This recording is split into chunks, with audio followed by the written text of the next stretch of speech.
कमी आहे तरी आम्हाला रस्त्यावर उतरून आमचं आरक्षण मागावं. त्याचं सातत्य नाही. जरांगे पाटलांनी ज्यावेळेस पहिल्या सुरुवाती 4 आंध्र झाला त्यावेळेस जरांगे पाटलांनी काय शब्द वापरला? स्वतःच्या बायकोला आलो तो तुझा आणि गेलो तो समाजाचा. किती मोठा शब्द आहे यार. एखादा व्यक्ती मालक जर आपल्याला जर बोरीच्या बाजारात जात असलं 10 वेळा आपण घरचं नियोजन लावून जातो. फवाऱ्या कोण जाणार आहे, घरी कोण करणार आहे, बाया किती शेतामध्ये, मी दुपारा वापस आलो, दुपारा मी थांबतो, बैल जातो, तुम्ही इकडे जाय, नियोजन लावतो का नाही? त्या माणसाला 2 वर्षापासून घराचा गोंड पाहिजे नाही आणि त्या माणसाला आपण आज पाठीमागे सातत्य नाही आपल्यामध्ये. म्हणजे आपण इतके संघ झालो होतं. म्हणून जरांगे पाटलाचा हा शब्द आम्हाला पटलेला नाहीये की आलो तर तुझा गेलो तर समाजाचा. फक्त समाजासाठी पाऊस येत नसते. काल बरबडीत बोलताना त्यांनी शब्द वापरलाय. आणि मला जर एकट्याला मोठं व्हायचं असतं तर मी केव्हाच मोठा झालो असतो.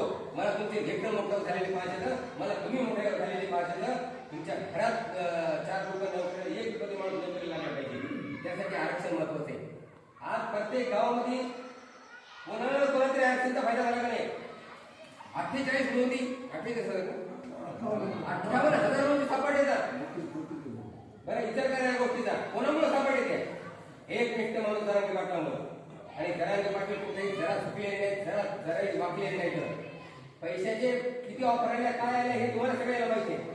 पण त्या माध्यमातून त्यांनी आपल्याला मुंबईला बोलवलं, मुंबईला आपण मोर्चा घेऊन गेलो. पण जरांगे पाटील मराठ्याचं नेतृत्व करीत असताना जरांगे पाटलांचा शब्द ऐकून आपण होतं आणि आपण इथे गुलाल उधळला की आरक्षण मिळालं म्हणून. पुन्हा या सरकारनं आपल्या पाठीमध्ये खंड दिला ते सरकार ते आरक्षण मिळालेलं नव्हतं. म्हणून नाही पुन्हा जरांगे पाटलाला हे पाऊल उचलावं लागलं की जोपर्यंत आरक्षण मिळणार नाही तोपर्यंत वापस येणार नाही. आणि या लढाईमध्ये तुम्हाला सगळ्याला सामील व्हायचे. मुंबईमधून एक तर मराठ्याची विजय यात्रा निघाल, नाही तर माझी अंत्य यात्रा निघाल. हे जरांगे पाटला शब्द येतं. जरा तुमच्या काळजाला भिड द्यावा. हा शब्द जर तुमच्या त्याच्या बायकोला काय वाटत असेल, त्याच्या मुलाला काय वाटत असेल, त्याच्या आई वडिलाला काय वाटत असेल, तुम्ही जर आता शब्द घरात घरच्याला वापरून गेले बाहेर तर घरच्याला काय वाटेल? पडते का मला आपल्या? मग तो माणूस एकटा झुंज द्यायला मराठा एकत्र केलाय. 450 वर्षानंतर मराठा एकत्र झालाय. तुम्ही कोणाचा झेंडा घेता, कोणाचे कार्यकर्ते त्याच्यावर काही घेणं नाही आम्हाला. आम्ही फक्त आमचं मस्तक तुमच्या पायावर ठेवायला आलो होतं की यावेळेस ही लढाई हरली नाही पाहिजे.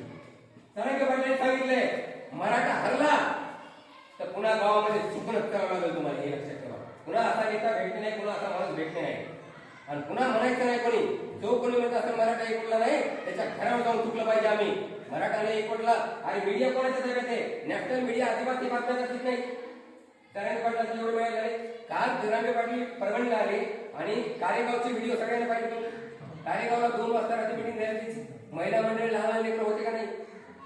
ही जनजागृती पाहून काल परवा दिवशी जनजागृती पाहून काल महाराष्ट्र सरकारनं एक पथक लातूरला तरीला भेटायला पाठवलं. त्याचं पथक म्हणजे तुम्ही या मोर्चा काढू नका. आम्ही आमचे प्रोसिजर चालू आहे. जरांगे पाटलांनी त्यांना बोलून लागलो. किती मोठे झाले. जरांगे पाटलांनी एकच सांगितलंय माझ्याकडे पैसा नाही, माझ्याकडे प्रॉपर्टी नाही, माझी खरी ताकद कोण आहे तर तुम्ही ताकद आहे.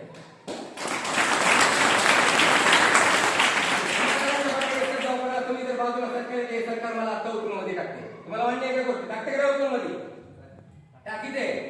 या सरकारनं कोणला मध्ये टाकले आणि काय काय टाकले याच्यावर आपल्याला